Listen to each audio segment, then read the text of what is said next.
자, 우리 오늘은 성경 봉독 대신에 사도 바울의 1차 전도 여정을 같이 보도록 하겠습니다. 네, 안디옥, 시리아 안디옥에서 출발을 했습니다. 구브로 섬입니다. 사이프러스죠.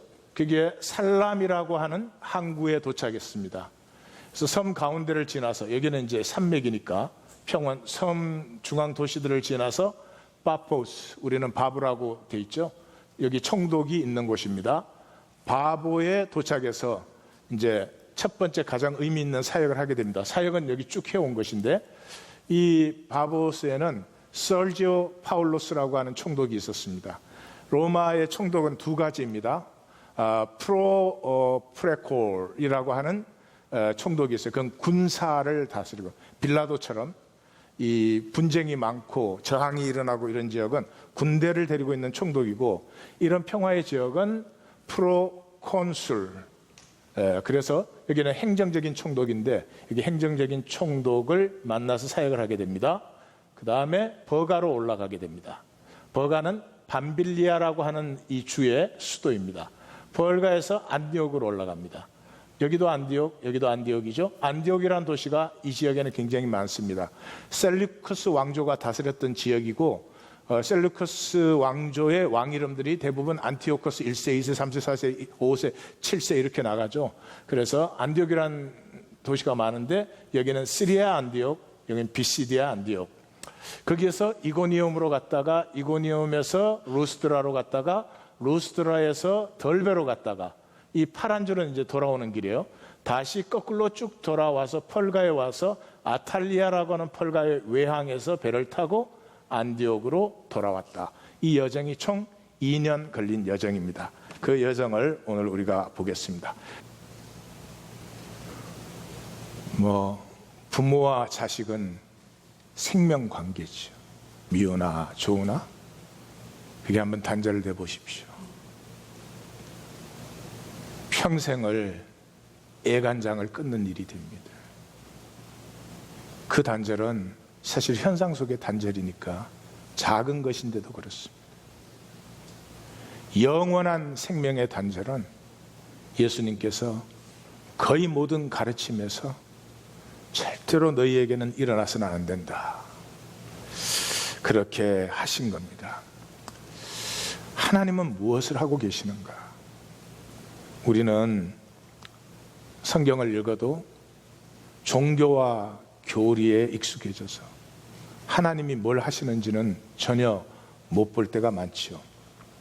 하나님이 무엇을 하시는지 우리 바울의 1, 2, 3차 전도 여정을 통해서 한번 같이 보도록 하겠습니다.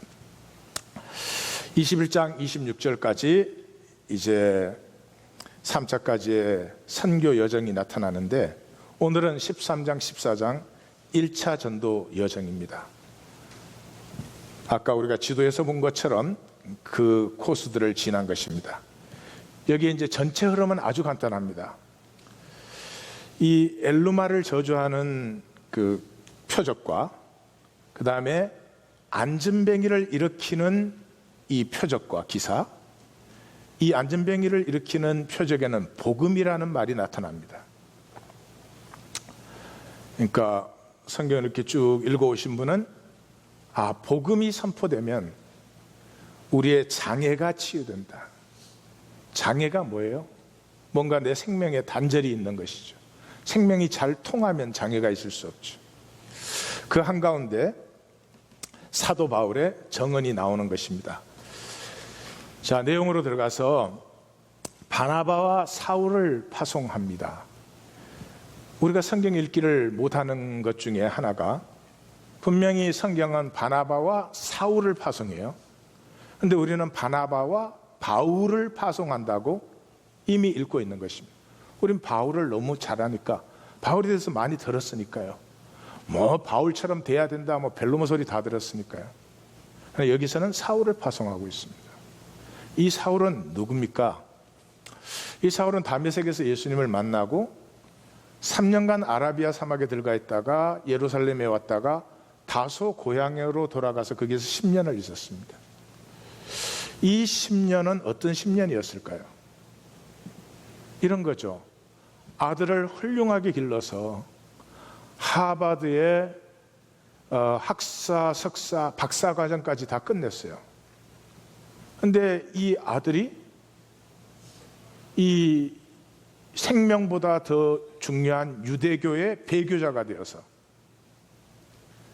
이단도 제대로 된 이단도 아닌 이상한 데 들어가가지고 완전히 무기력한 사람이 돼가지고 집에 돌아왔습니다. 분명히 말은 안 해도 이혼 당했을 거고요. 두말할 것도 없죠. 유대교에서 유대교를 버리면 이혼 당하죠. 가족에게도 버림을 받았을 것입니다.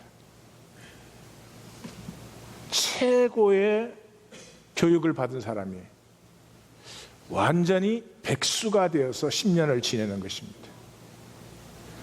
여러분, 백수로 10년 지내면 사람이 망가집니다. 망가져 버려요. 심지어 대화 기능도 잃어버립니다. 관계 기능이 망가지는 건 둘째치고. 이 사람을 이제 바나바가 가서 찾아가지고 안디옥에 와서 지금 1년간 사역을 했습니다. 가르치는 사역을 했어요. 그리고 갑자기 성령님이 파송하라 그래가지고 파송을 받아서 왔는데, 다메섹 도상에서 주님이 만나실 때 그렇게 했죠. 3가지 말했어요. 이 사람은 내가 택한 그릇이다. 2번째, 이 사람은 많은 사람과 임금들 앞에서 내 이름을 증거할 것이다. 3번째, 이 사람은 그것 때문에 많은 환난을 받을 것이다 하는 3가지를 말씀하셨어요.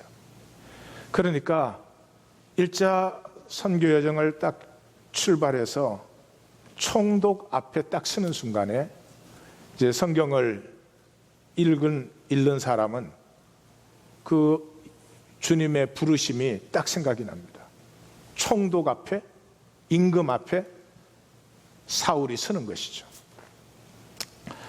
먼저 그걸 파송하는 안디옥 교회를 선지자와 교사가 있었다. 그래가지고 바나바, 시몬, 루기오, 마나엔, 사울 이렇게 5명이 있었다.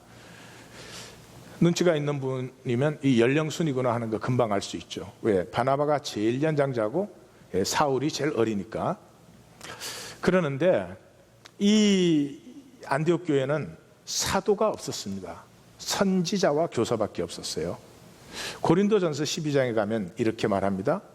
하나님이 교회 중에 몇 절 세우셨으니 첫째는 사도요, 둘째는 선지자요, 셋째는 교사요, 그 다음에 능력 행하는 자, 병 고치는 자, 돕는 자, 다스리는 자, 방언하는 자, 이렇게 8개 은사가 그게 나옵니다. 높고 낮은 게 아니고 중요한 순서입니다. 사도는 교회 바깥의 말씀을 증거할 수 있을 뿐만 아니라 말씀을 증거한 사람들이 무리가 모였을 때 그것이 교회인지 아닌지를 확정할 수 있는 사람들입니다. 그러니까 이 사람들이 뭐 예수 믿는다고 모였는데 이게 교회냐 아니냐 하는 것은 사도들이 확정하는 문제죠. 2번째가 선지자입니다. 선지자는 교회 내의 말씀을 전파하는 사람입니다. 3번째가 교사입니다. 이 교사는 선포된 말씀을 이해시키고 돕는 사람입니다. 이 시대의 가장 중요한 사역이 사도와 선지자와 교사였는데 전부가 말씀 사역이었던 것을 기억하셔야 됩니다. 자, 그래서 주를 섬겨 기도하고 있을 때, 여기 섬겨는 뭐 봉사활동이 아니고 예배를 말하는 것입니다. 라이톨게오 그런다는데 히브리서에 보면 제사장이 성막에서 섬기는 것을 라이톨게오 그렇게 합니다. 그래서 예배 중에, 우리로 말하면 이런 예배는 아니죠. 예배 중에서 성령께서 따로 세우라 하기 때문에 금식하고 기도하고 안수해서 이제 보냈습니다. 보냈어서 제일 첫 번째 사건이 구브로에서 사이프러스에서 사역하는 것입니다. 살라미에 도착해서 이렇게 지나서 아까 지도에서 본 것처럼 해서 바보에 도착했습니다. 그동안에 많은 사역을 했죠. 이 바보의 사역을 중요하게 여기 기록하는 이유는 총독과의 사건이 일어나기 때문입니다. 여기에서 이제 재밌는 것은 요한을 수행원으로 두었다. 요 끝나고 나서 요한은 예루살렘으로 돌아갔다. 이렇게 나옵니다. 그 조금 이따 얘기를 나누겠습니다. 거기에서 보니까 이 거짓 선지자 마술사가 있었어요. 그렇게 말하면 우리는 굉장히 나쁜 사람처럼 보지만 그냥 먹고 사는 사람이었죠. 이 기사에서 재미있는 것은 2절에서 바나바와 사울을 따로 세우라 그랬습니다. 그래서 총독이 보니까 바나바가 연장자고 분명히 대표잖아요. 그래서 실제로도 바나바와 사울을 불러서 말씀을 듣고자 했어요. 그랬는데 9절에 바울이라고 하는 사울 이렇게 나와요. 그러니까 여기까지 계속 사울이었죠. 계속 사울이었죠.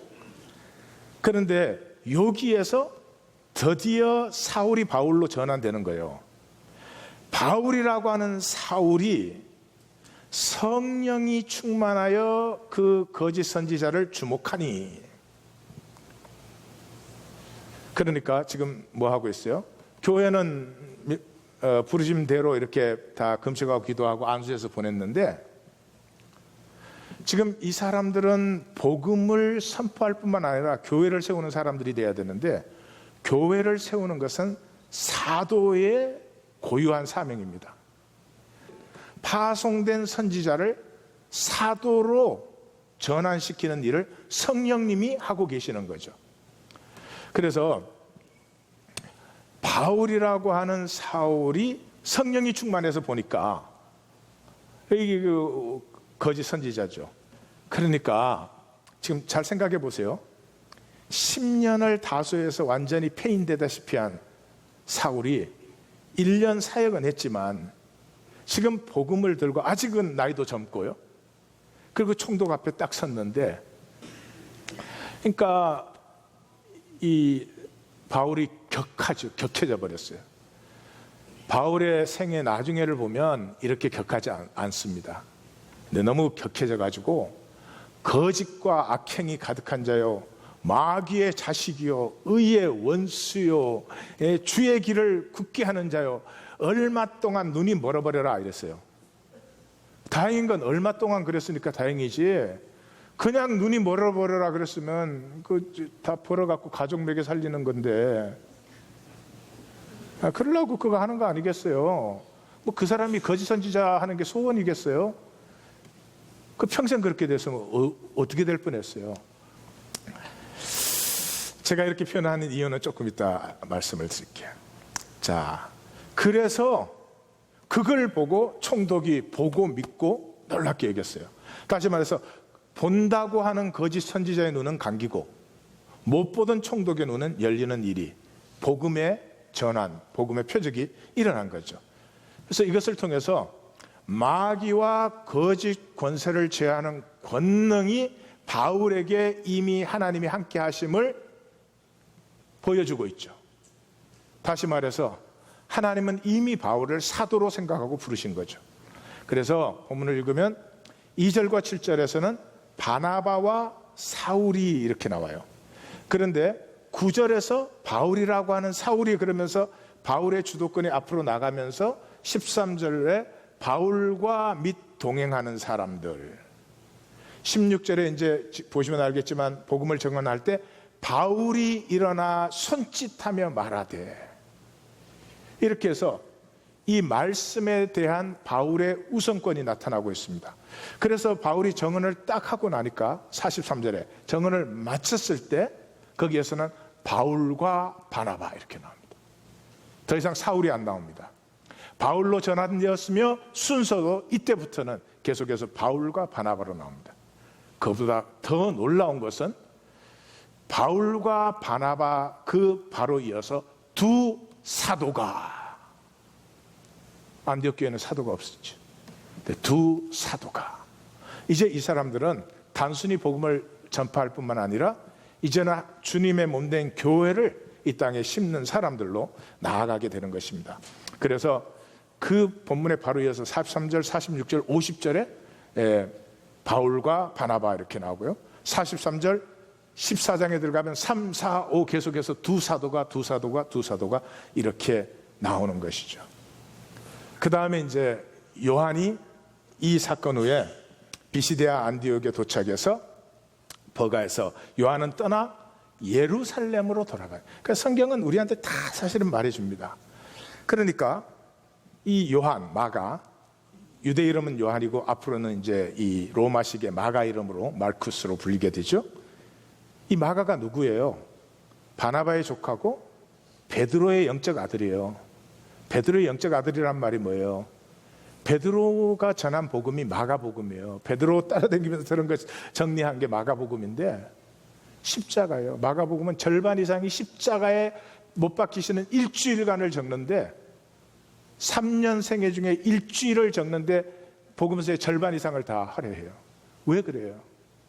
자기가 부인하고 저주하고 맹세까지 하면서 부인한 그 주님이 자기를 다시 받으시잖아요. 그리고 자기를 십자가에 못 박는 사람들을 향해서 아버지여 저들의 죄를 사하여 주시옵소서. 그거를 수없이 듣고 본 사람이죠. 예수님이 체포될 때는 헛이물만 듣고 있다가 빨가벗고 도망갔다고 기록을 하고 있죠. 십자가를 본 사람이에요. 그 마가가 이 딱 보는데 이 바울이 이 거짓과 악행이 가득한 자요 마귀의 자식이요 의의 원수요 주의, 이거 우리 번역에서 이런 거지 이런 얘기가 아니고 제가 잘 아는 그런 말이에요. 막 쌍시어 들어가고 막 지금 난리가 난 거예요. 그 요한은 바울보다 나이가 더 어리잖아요. 이 십자가의 싱싱함을 가지고 있는 요한의 가슴이 너무 충격을 받은 거죠. 그래서 돌아가죠. 어디로 돌아가요? 예루살렘으로. 안디옥에서 파송됐잖아요. 안디옥으로 안 돌아가잖아요. 왜요? 안디옥의 신앙과 자기 신앙이 잘 안 맞아. 예루살렘 교회 신앙을 정리해야 된다. 이 십자가를 적어야 된다. 이게 또 하나님의 기가 막힌 섭리 아니에요. 그래서 마가를 통해서 복음서의 물결이 일어나고 바울을 통해서 서신의 물결이 일어나서 오늘날 이런 신학 성경이 우리에게 주어졌던 것이었다. 여러분 섭리가 좀 보이십니까? 예, 그렇게 해서 요한은 떠나고 거기에서 버가에서 안디옥으로 올라갔죠. 비시디아 안디옥으로. 안디옥에 올라가서 이제 회당에 들어가서 바울이 이제 일어나서 말씀을 전하게 됩니다. 여기 이제 세 부분으로 나누는데 이 기가 막힌 부분이에요. 이 말씀이 도대체 하나님이 뭘 하고 계시느냐 하는 것을 제일 먼저 말한 사람이 베드로였죠. 베드로가 2장에서 말했습니다. 베드로의 말은 한마디로 말해서 하나님의 새 시간이 도래했다는 거죠. 예수가 죽고 부활하셨다는 것이 옛 시대가 끝나고 하나님의 새 시간이 들어선 것이다. 옛 시간에 그냥 머물러서는 안 된다 이것이고요. 그 다음에 7장에서 스데반이 굉장히 길게 얘기했죠. 스데반의 얘기는 총 52절이나 되는 엄청나게 긴, 베드로가 20절이었으니까 거의 3배에 가깝습니다. 근데 그 중에 52절 중에 42절이 아브라함과 모세에 관한 거였어요. 그 왜 아브라함과 모세에 관한 거였어요? 이 유대인들이, 유대 종교인들이 스데반을 죽이는데 뭐 때문에 죽여요? 율법과 성전 때문에 죽여요. 율법과 성전 때문에. 그래서 스데반이 클리어하게 말이죠. 율법과 성전이 있기 전에 약속이 있었거든. 에? 약속을 했다는 것은 무슨 겉으로 조건을 지키는 게 문제가 아니고 약속한 가슴이 서로 통해야지. 에? 자, 남편이 결혼할 때 부인에게 약속해서 매일 장미꽃을 사다 주겠다고. 그래서 매일 장미꽃은 사다 줘. 근데 살 때마다 막 손 떨려, 살 떨려. 내가 이 약속을 왜 해가지고 이 미친 짓을 내가 하고 있는 거야. 자, 그런데 그러면 그 약속 지킨 겁니까? 행위로는 약속 지켰잖아요. 아니죠. 중심이 통해야죠. 너희는 약속은 싹 빼고, 약속은 싹 빼고, 그래 율법 지키고 있고 성전에서 제사 지내. 두 개 다 가짜 임마. 임마는 내가 붙인 거야. 그랬더니 유대인들이 귀를 막고 이를 갈면서 스데반을 돌로 쳐 죽였다, 그렇게 되어 있어요. 세 번째 정언이 바울에게서 나타납니다. 역시 바울이에요. 굉장히 깊게 들어갑니다. 역시 말씀의 사도, 신약 성경의 3분의 1을 쓰게 되는 역시 말씀의 사람, 이 바울의 이 정언은 제 가슴을 미치게 합니다. 떨리게 합니다. 깊이 파고듭니다. 딱 시작하자마자 우리 조상들 택하셨다, 그래서 출애굽시키시고 광야를 지나서 땅을 정복하고 사사기와 사울을 지나서 다윗, 그런 건 막 금방 지나가 버립니다. 그리고 이렇게 말합니다. 이 다윗이 등장하는데, 내가 이새의 아들 다윗을 만나니 내 마음이 통하는 사람이라 내 뜻을 다 이루리라. 성경이 내 마음에 합한, 그런데 가슴이 하나다는 단어거든요. 그러니까 마음이 통한다, 이게 훨씬 더 좋은 번역입니다. 하나님이 택하셨는데 왜 택했냐는 거예요. 땅 정복하려고 택한 거 아니라는 거죠. 왜 택했어요? 하나님이 가슴 통하고 싶어서, 가슴 통하고 싶어서. 하나님과 내 가슴이 통하면 나를 통해서 하나님의 일이 당연히 나타나죠. 다윗을 만나니까 나하고 통해, 그러니까 다윗을 통해서는 내 뜻이 이루어진다. 이게 정언의 도입 부분이에요. 전개가 됩니다. 23절에 31절까지는 여기서 이제 약속이라는 말이 나타납니다. 그러므로 약속이라는 말은 뭐냐? 약속은 가슴으로 지키는 것 아니냐? 이 약속을 다윗은 실패했죠. 여러 번 실패했죠. 전혀 실패하지 않고 온전하게 이 순종한 사람이 있는데 누구요? 예수죠. 무엇으로? 하나님과 가슴이 온전히 통한 사람이에요. 그래서 예수가 나타나기 전에 세례 요한을 먼저 보내셨고, 그 다음에 세례 요한까지의 모든 선지자들이 이 예수를 얘기한 거 아니냐. 그래서 선지자들의 말대로 너희가 죽였지만 사망 권세를 깨고 하나님이 다시 살리셨다. 하나님이 다시 살리셨다. 그래서 잘 보셔야 될 것은 여기에 교리적 해석 없습니다. 이런 거 있습니까? 우리가 너무 죄가 많기 때문에 우리 대신 죄를 지고 십자가에 죽었어, 그런 거 있습니까? 나중에 다 설명하려고 붙인 거예요. 본질을 먼저 보셔야지. 이런 거 있습니까? 마귀에게 지불을 해야지 우리를 찾아올 수 있기 때문에 자기 생명을 마귀에게 보속하고 우리를 자유케 하셨다, 이런 거 있습니까? 없어요. 그런 해석 갖다 붙이기 전에 본질을 모르면 해석은 장난치는 거죠. 여기서 교회가 먼저가 나오죠. 교회가 이 예수의 정인인데, 그러므로 교회는 하나님과 가슴이 통하는 사람들이죠. 그래서 코이노니아가 나타난다는 거죠. 근데 이 바울의 정언에서는 뭐라고 나타납니까? 갈릴리로부터 예루살렘에 함께 올라간. 이 무슨 말입니까? 교회라고 쓰면 되는데 교회란 말을 안 쓰고 갈릴리로부터 예루살렘에 함께 올라가. 그러니까 예루살렘 교회는 갈릴리 사람들이었죠. 그래서 2장에 성령이 임하니까 어찌된 일이냐, 갈릴리 사람들이 아니냐, 이렇게 말을 했죠. 예수님이 예루살렘으로 올라가실 때 온 세상이 다 압니다. 특별히 이 제자들은 더 잘 알아요. 예수님은 죽습니다. 이거는 다음 주에 우리가 더 자세히 보겠지만은 예수님이 왕국이라는 말을 쓰셨습니다. 킹덤, 바슬레이아란 단어를 썼어요. 로마 시대는 왕국, 그러면 로마 왕국밖에 없어요.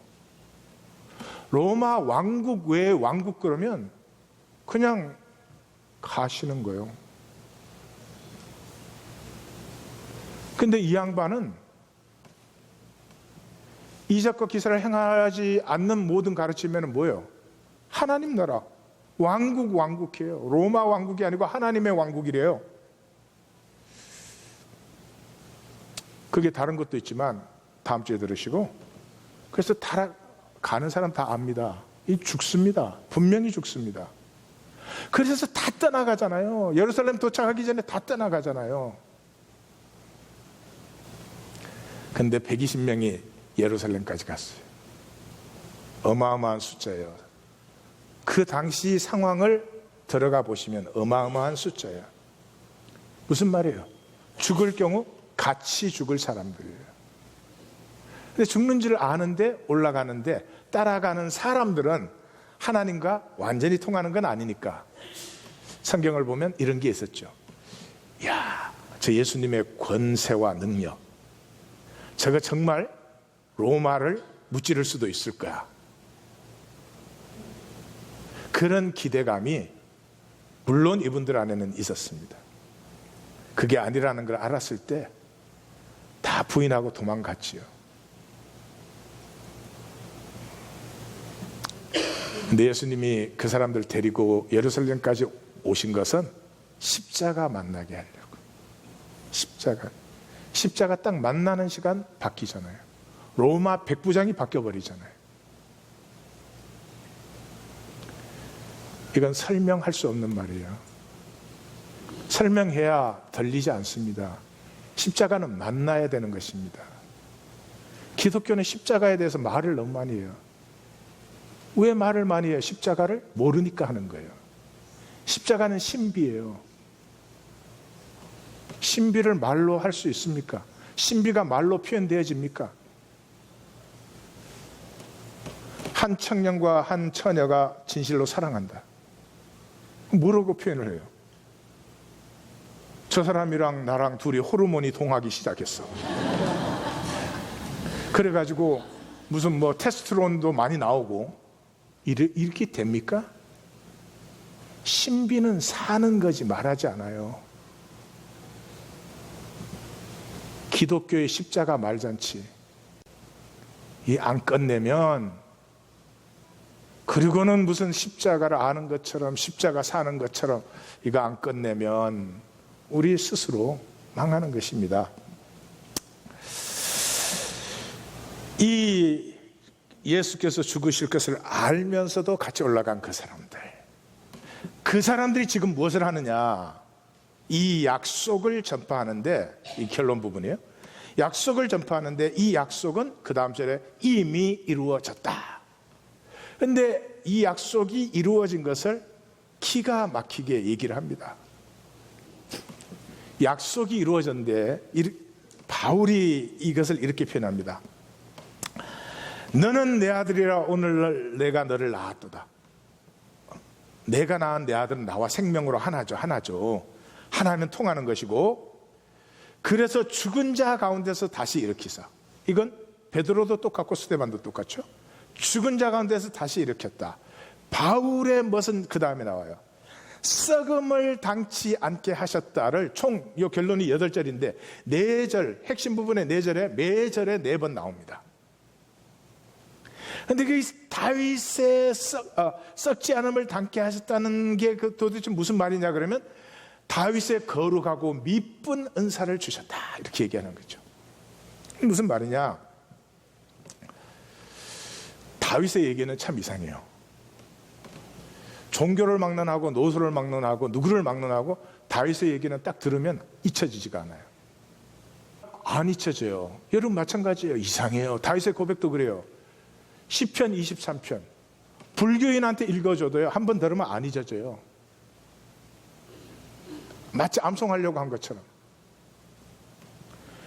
여호와는 나의 목자시고, 이게 안 잊으신다니까요. 여호와는 나의 목자시고 따당땅땅땅땅, 이게 문제가 생기는 거예요. 이 이슬람도 자꾸 싸울 거 없어. 다윗의 얘기를 좀 들려주면 좋겠어. 그리고 다윗의 얘기를 들은 사람은요, engine for the imagination, 꿈이 피어나기 시작해요. 저는 현실의 각박함이 그대로였어요. 그게 전부인 것 같아요. 근데 꿈이 피어나기 시작해요. 이 꿈이 어디서 피어나냐? triumphant innocence. 제가 가끔씩 쓰는 말이죠. 승리의 순전함. 아니, 골리앗을 누가 이겨요? 골리앗 혼자 왔나?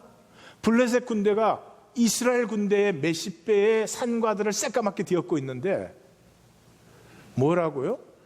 내가 양과 염소를 지킬 때 곰과 사자가 나타나면 하나님이 날 지켜주셨다. 저 할례 없는 블레셋 사람이 누구간데 전쟁은 여호와께 속한 것이. 우리는 이런 걸 다 지식으로 받아들여 가지고 갖고 있으니까 그 말의 실제를 못 느껴요. 성도님들이 그 자리에 있는데 어린 다윗이 그렇게 얘기하면 뭐라 그러겠어요? 뭐라 한다고요? 비켜. 지금 뭐 말도 안 되는 말을, 지금 상황이 얼마나 심각한데 상황에 의해서 움직이지 않는 이 중심의 진실. 상황은 좀 달라졌지. 그러나 중심의 진실은 여전히 중심의 진실함 그대로 보존이 되는 이 innocence, 중심의 진실함. 여러분, 거기서 생명이 피어나요. 세상에 속지 마세요. 우리가 우리 자신에게 돌아볼 것은요, 돈이 있냐 없냐 아니에요. 딱 한 가지예요. 나는 느끼한가 순전한가. 순전한 중심은 하나님으로 반드시 피어나. 하나님이 그런 능력 없는 것 같으세요? 종교인에게는 없지. 순전하면 내 생명은 반드시 피어나게 돼 있어요. 왜? 순전할 때가 하나님하고 통화하는 때니까. 그걸 체크하셔야죠.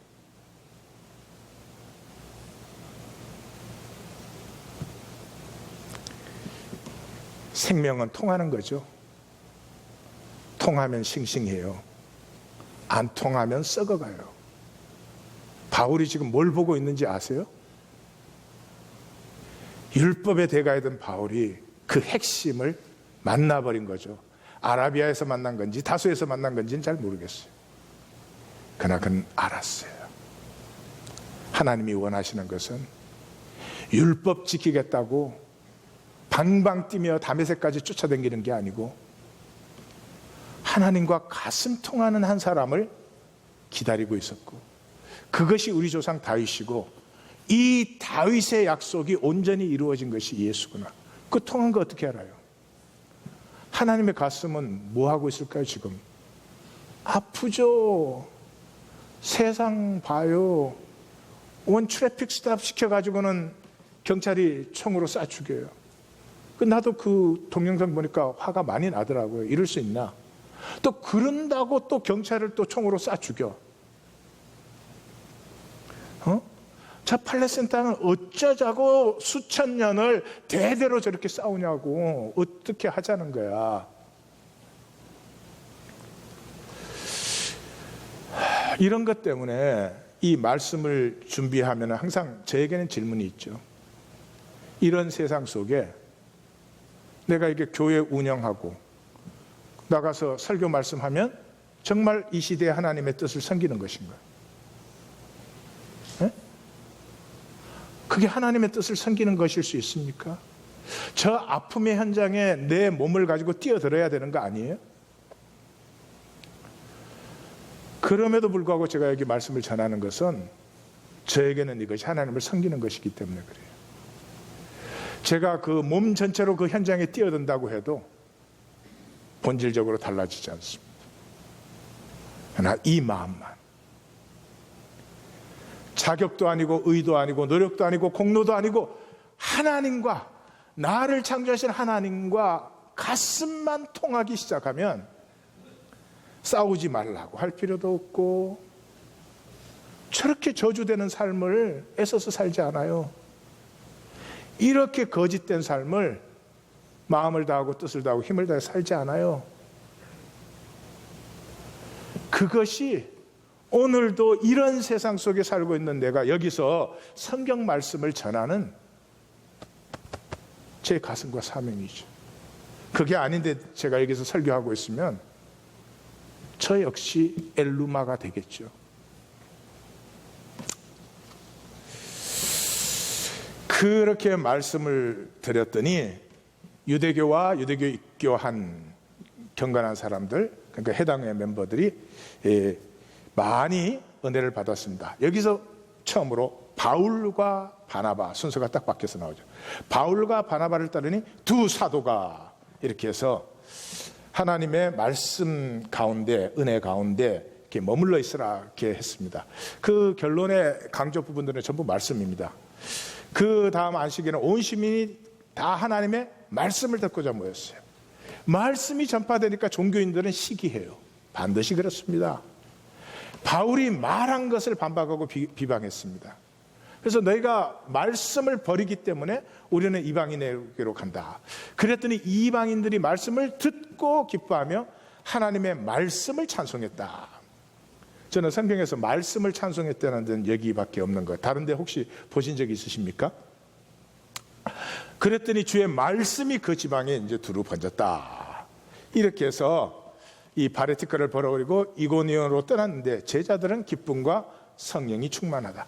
기쁨과 성령이 충만했다는 말은 기분이 좋았다라는 말이 아닙니다. 코이노니아가 이루어졌다, 그런 말이죠. 예. 자, 그 다음에 이제 이고니온의 사역으로 갑니다. 이고니온의 사역은 너희가 말씀을 버리기 때문에 우리는 이방인에게로 간다 그래 놓고도 이고니온에는 또 해당으로 들어갔어요. 한 번 더 기회를 주는 거죠.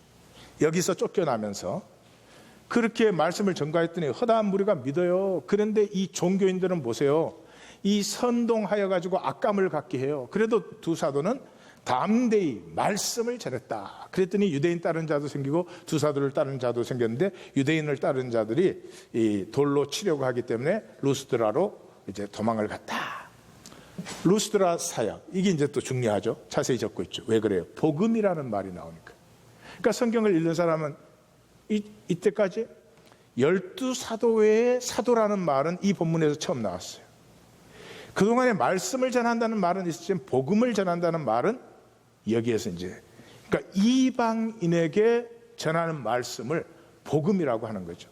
그래서 거기서 복음을 전하니라. 이 복음이 요한게리온 한 단어인데 황제의 칙서를 요한게리온이라고 합니다. 황제 칙서가 뭐가 기쁘겠어요? 맨 뭐 세금 내라, 뭐 징집한다, 동원한다, 그런 거 아니겠어요? 근데 제목은 요한게리온이라고 그래요. 그러니까 그게 무슨 요한게리온이냐? 예? 하나님이 우리의 죄와 우리의 아픔을 그대로 품어 안으셨다. 그리고 그 사망 권세를 깨므로 말미암아 우리도 이제 사망에 매여 있지 않다. 이게 복음이지. 뭐 그런 뜻이 그게 들어있죠. 그래서 복음이 전가되면 어떤 일이 일어나요? 반드시 장애가 치유가 되는 것입니다. 장애가 뭐요? 단절시키는 게 장애죠.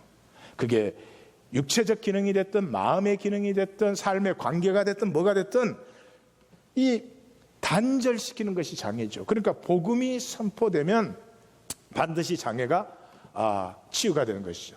보니까 날 때부터 걸어본 적이 없는 안전뱅이가 있어요. 그게 바울이 말하는 것을 듣거늘 그랬어요. 에코넨, 그런 단어. 에코넨. 다 같이 한번 해볼까요? 에코넨. 에코넨이라는 단어는 미완료 과거형. 미완료 과거형. 그러니까 끝이 안 나는 거예요. 듣는데 계속해서 듣는 거예요.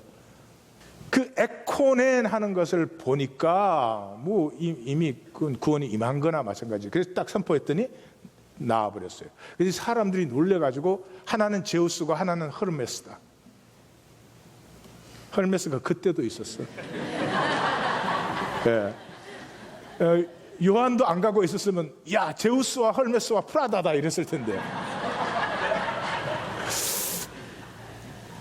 그랬더니 막 두 사람이 말려서 우리도 똑같은 성경을 가진 사람이라 복음을 전하는 것은 이런 헛된 일을, 이 지금 뭐 말해요? 종교.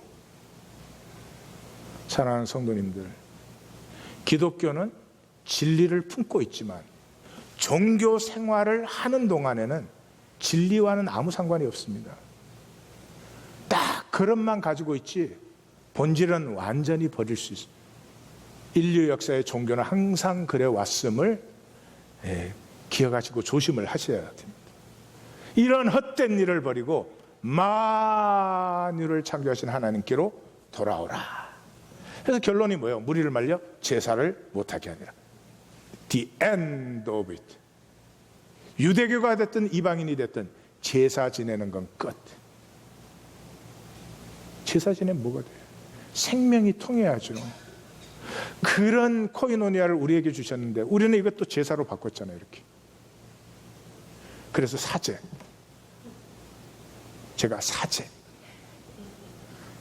주일마다 나와갖고 우리의 깊은 안식을 위해서 저렇게 기게 고생을 하면서, 그래서 그러는데 그런 역사가 일어나니까 안디옥과 이고니온에서 그 유대인들이, 반감을 갖던 유대인들이 몰려와서 바울을 돌로 쳐서 죽은 줄 알고 성에 갖다 버렸어요. 그랬더니 이제 제자들이 가서 다시 데리고 왔겠죠. 제자들이 둘러 있을 때 바울이 일어나, 이거는 갑자기 벌떡 일어나 이런 기적적인 역사가 아니고요, 그냥 그렇게 시외로 끌어내쳤는데 그 바울이 죽지 않고 다시 일어나 그 성에 들어가서 이튿날 더베로 가서 또 말씀을 전했어요. 이거는 내 중심에 이 열정이 없으면 안 되는 일이죠. 복음을 그 성에 정했더니 복음이 3번째 나왔습니다. 많은 사람을 제자로 삼고, 그래서 이제 다시 더베에서 루스드라로 이고니온으로 안디옥을 거쳐가지고 이제 돌아왔다, 그런 거죠. 각 교회에서 떠나면서 장로를 세웠어요. 그래서 거꾸로 더베, 루스드라, 이고니온, 안디옥을 거쳐서 밤빌리아로 와서 버가에 도착해서 버가의 외향인 아탈리아로 가서 거기서 안디옥 교회로 돌아왔다. 이 총 기간이 한 2년 걸렸습니다. 그리고 교회에 와가지고 보고를 했어요. 이방인들에게 믿음의 문을 여신 것, 사도 바울이 굉장히 좋아하는 표현이에요. 믿음의 문을 여신 것을 보고하고 제자들과 오래 있었다. 이 올해는 한 1년에서 2년이 됩니다. 예, 말씀의 사람들이 무슨 말입니까? 교리의 사람 아닙니다. 교리의 사람 지겹습니다. 꿈에 나타날까 봐 은선스럽습니다.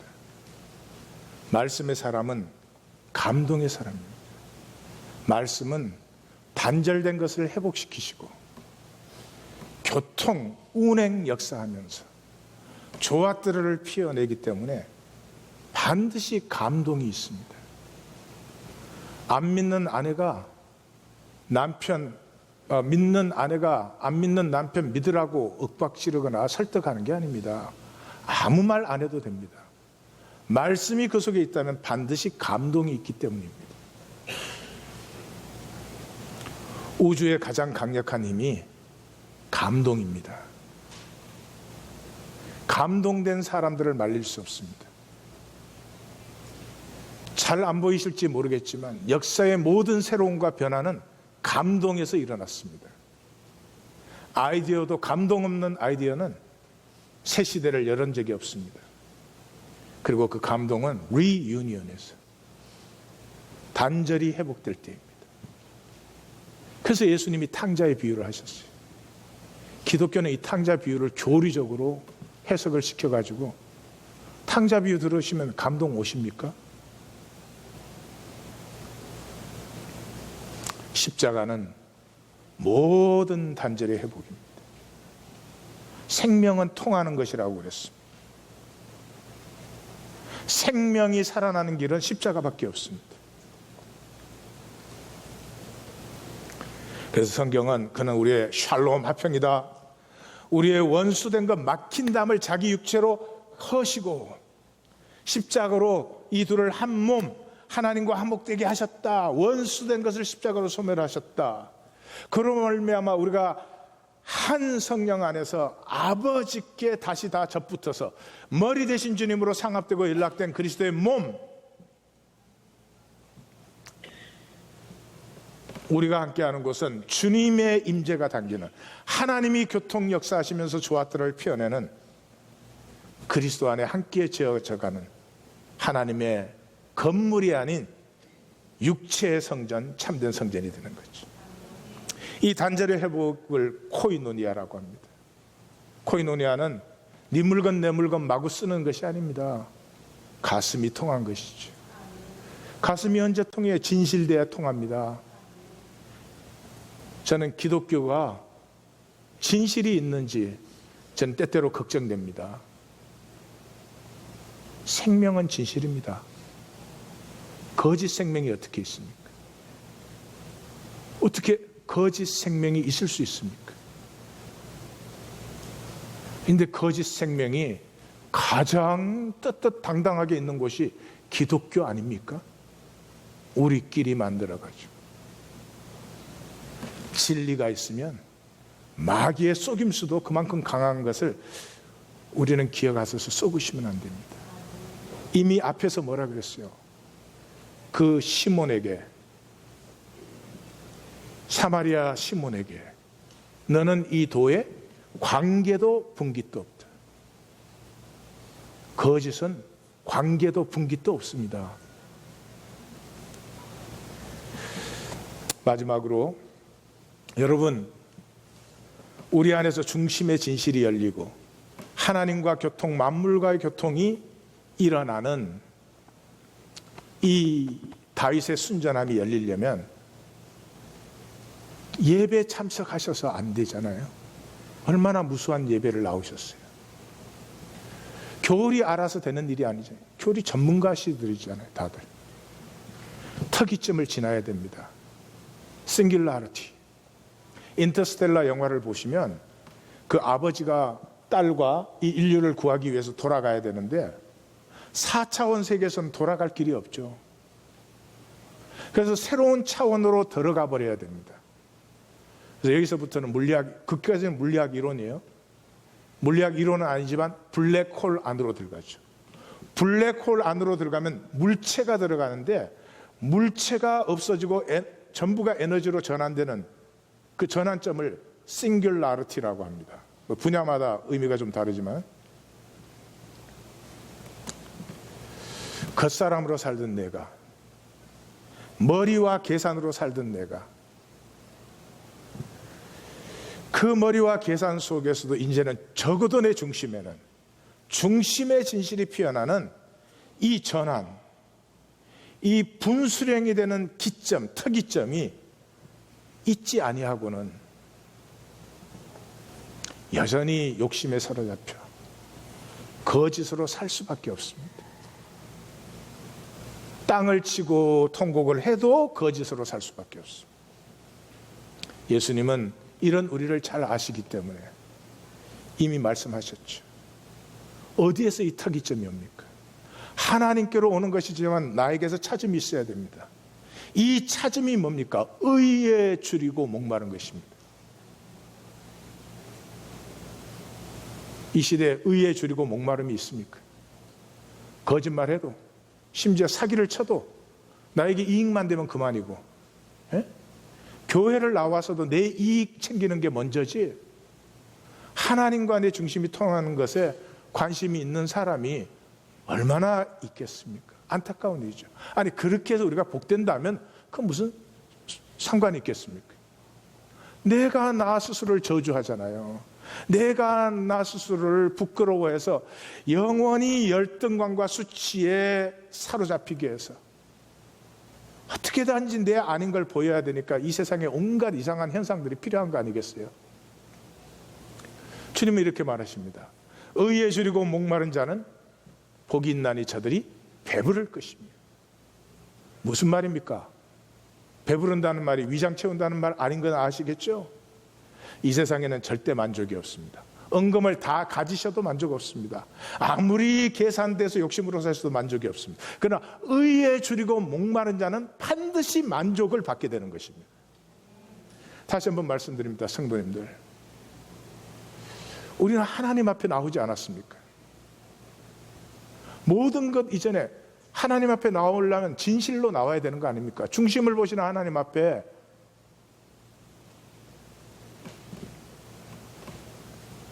그 하나님 앞에서 하나님의 가슴을 조금이라도 느낀다면, 이렇게 아픈 세상, 저렇게 미친 세상, 어쩌자고 저렇게 죽여요? 아니, 그까지 갈 것 없지. 어쩌자고 남편 아내로 만나서조차도 서로 사랑 못하며 살잖아요. 진실이 없잖아요. 어떻게 의에 줄이고 목마르지 않을 수가 있습니까? 적어도 예수 그리스도라는 이름을 부르는 사람들이 어떻게 의에 줄이고 목마르지 아니할 수 있습니까? 돈키호테, 이 의에 줄이고 목마름 때문에 특이점을 지나서 말씀이 성육된 사람이 되어버렸죠. 우리도 특이점을 지나야 됩니다. 함께 가기를 원합니다. We are so close to it.